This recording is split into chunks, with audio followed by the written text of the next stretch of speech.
Hi everybody, welcome to our Monday afternoon Q&A session, Q&A with Coach Rebecca. I am live answering questions from members of the Perform Happy community as well as people who come here and have things to ask. So if you're just meeting me, my name is Rebecca Smith. I'm a high performance coach specializing in helping kids age 8 to 18 improve performance. Typically, it's through the mental side. You know, it's all that mind-body connection stuff. But if it isn't just quite right, you can't be the best athlete you can possibly be. So there are a couple of ways that I do this, work with kids. I'm like, what are you telling me, Facebook? I can swipe, I can look, live viewers. Okay, anywho. If you have a question, go ahead and type it in at any time. I do this work through one-on-one coaching with kids over Skype or FaceTime, or through my online mental toughness training community, the Perform Happy community. All right, so I've got a couple questions in the last week or so on injury. One is just got injured at nationals, and one is getting ready to go back after injury. Both of them were knee injuries. Ugh, it's the worst. But so I'm going to answer these questions from both angles, talking about the recovery phase and then also the reentry phase. So I'll read the first question from the girl who just got injured. So she emailed me saying, I recently competed at nationals and on my last pass on floor, I hurt my right knee doing a double full. I went to the doctor and long story short, she's going to need surgery and potentially be out for 6 to 8 months, which is terrible. But then she also said there was a gymnast at her gym who recovered with the same surgery in about 3 to 4 months. And she says she feels like she needs some motivation to keep pushing through. I want to get stronger and healthier than I have ever been because I love to do college gymnastics. There have been gymnasts in the past who have gotten through the same struggle that I'm facing and are now college athletes. I'd love to hear your thoughts on what I should do now and going forward. Okay, so there's this story that I originally thought of right away when I read this. Was there's a woman named Marilyn King, and she was an Olympian in the 80s, and she was a decathlete. So she did all the track and field events, and she was training for her second Olympics when she was in a car accident, and she broke her back, and she was confined to a hospital for 6 months.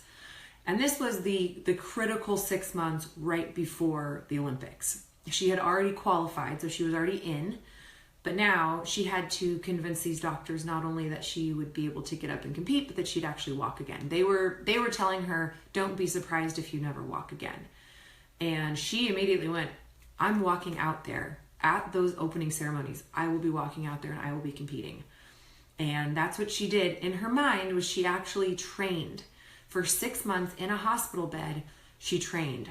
She laced up her shoes. She ran. She did her warm-ups. She did everything that she would have done in a typical 3-hour track practice in her mind from her hospital bed. Long story short, she competed in those Olympics. She walked out just like she had envisioned onto the track for opening ceremonies, and she competed. And that's absolutely possible, but only if you have that same attitude.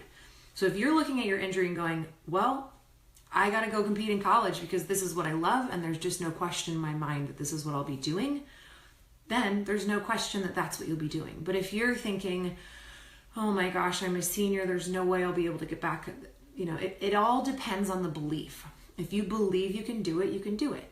And this isn't, like, oh, I'm going to try to convince myself that I believe it. It's believing it, feeling it, acting on it, and then you get the outcomes. So that's the whole process of basically determining psychologically how well you'll come back from injury. It starts with belief. If you believe you can do it, then there's a chance. If you think, I'm not sure if I'm going to be able to come back from this, then that's where you're at. So when you're out, the best thing you can do is address your beliefs.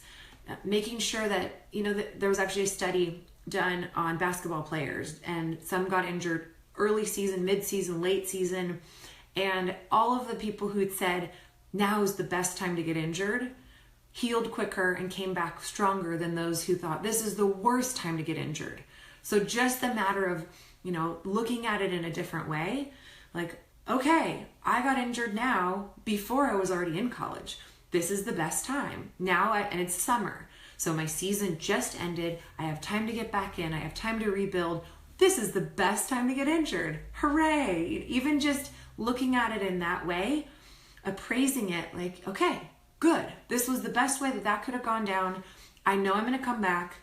What do I need to do now? So those beliefs, optimism, low pressure, so that's like, it's kind of twofold where you've got to be able to go, yes, I'm going to do it. No question. I will be there. I will walk out at opening ceremonies. I will compete in college. whatever that big dream is, you've got to really feel it and believe it deeply. But at the same time, you can't it can't be I have to, I need to, I must pressure. You've got to be able to take the pressure down enough that you can just dive into that belief and that optimism without a sense of stress. So that's, certain things to deal with when you're in that place, because I know you're like, the clock is ticking.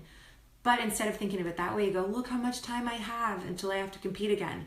Even if it takes 8 months, I can be working out in my mind, doing the things that I need to do to get myself back on track. I can be working on my beliefs. I can be working on technique mentally. I can be conditioning. I can stay strong. There's a lot that you can do. So if you've got that in mind, you can. Feelings greatly affect your ability to come back and your ability to come back strong.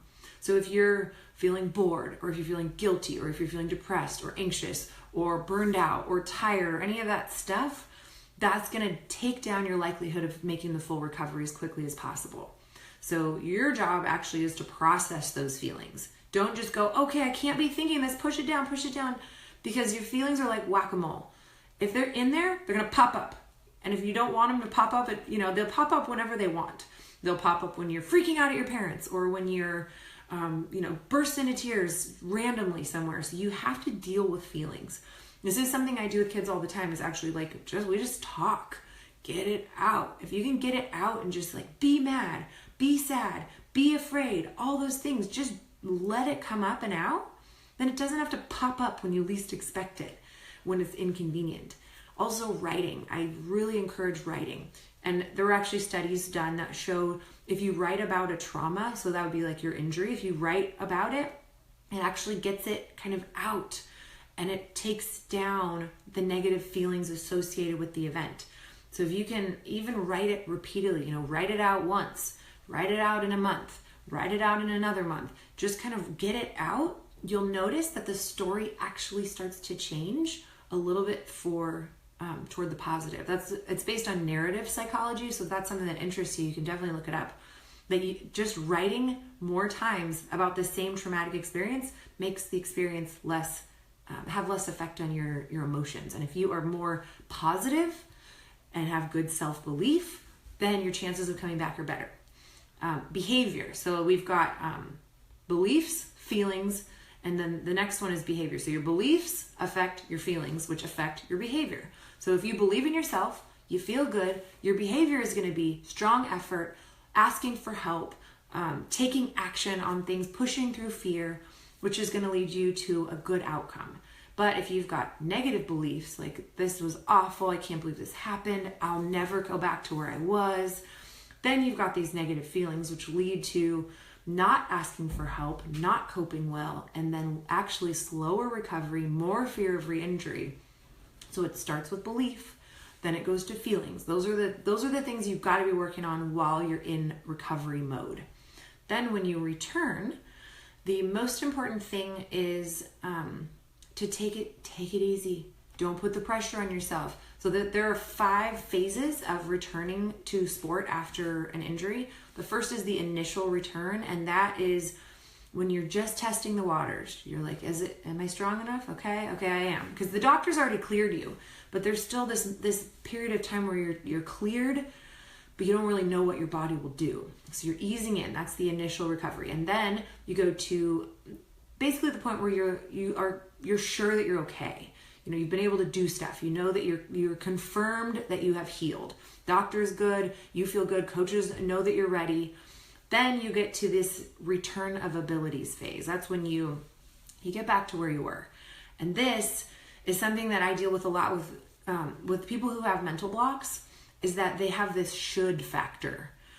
I should whatever. I should have been a level 10. I should have been elite. I should have been up with my teammates, which makes them stubborn and frustrated and not want to ask for the help that they need. So if you're going back in and relearning a skill, because you do need to relearn physically, and then there's this mental part too, your mind does not want anything to do with pain or the unknown. So if your brain thinks that you're going to get hurt, then it's going to stop you, which might mean bailing out, which actually increases your likelihood of getting injured. So what you want to do is take really slow steps forward. Start where you are.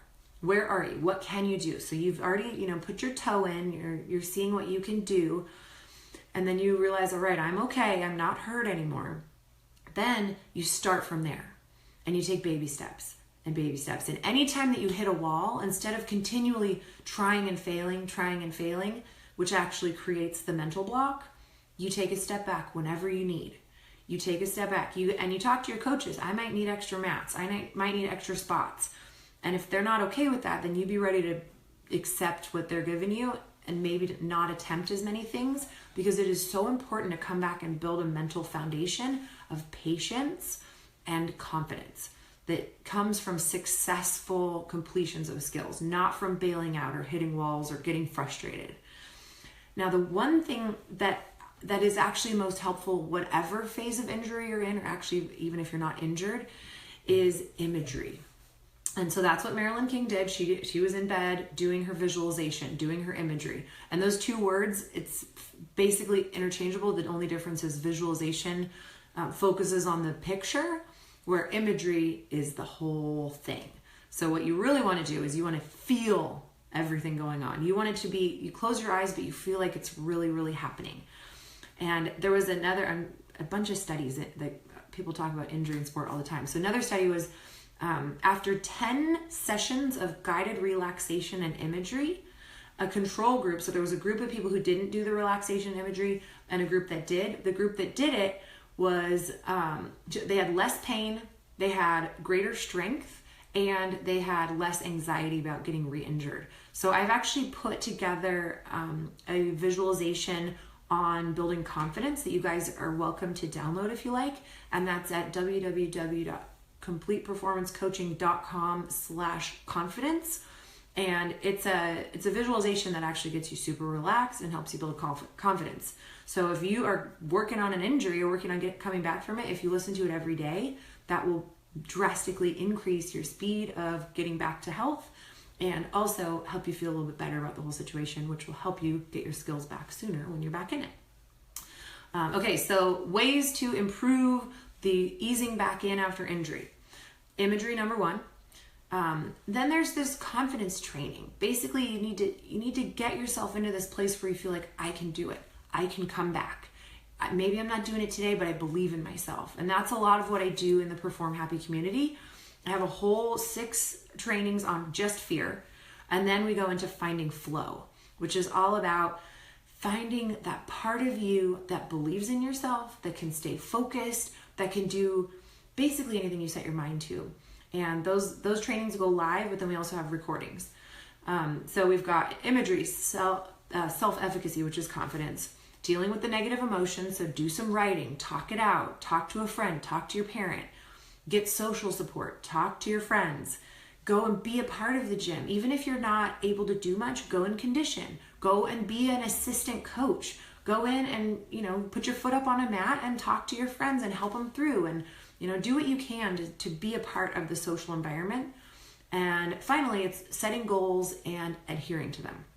So it's little goals every week that you're moving forward, always pushing through a little discomfort, pushing your edge a little farther out so that every week you're moving forward. So that's it for today. If you want that free download, go to completeperformancecoaching.com/confidence. And if you have questions that you want answered live, you can join us every Monday, 4:30 Pacific, here on the Complete Performance Coaching Facebook page, or send questions to Rebecca at performhappy.com. And I will see you again next week.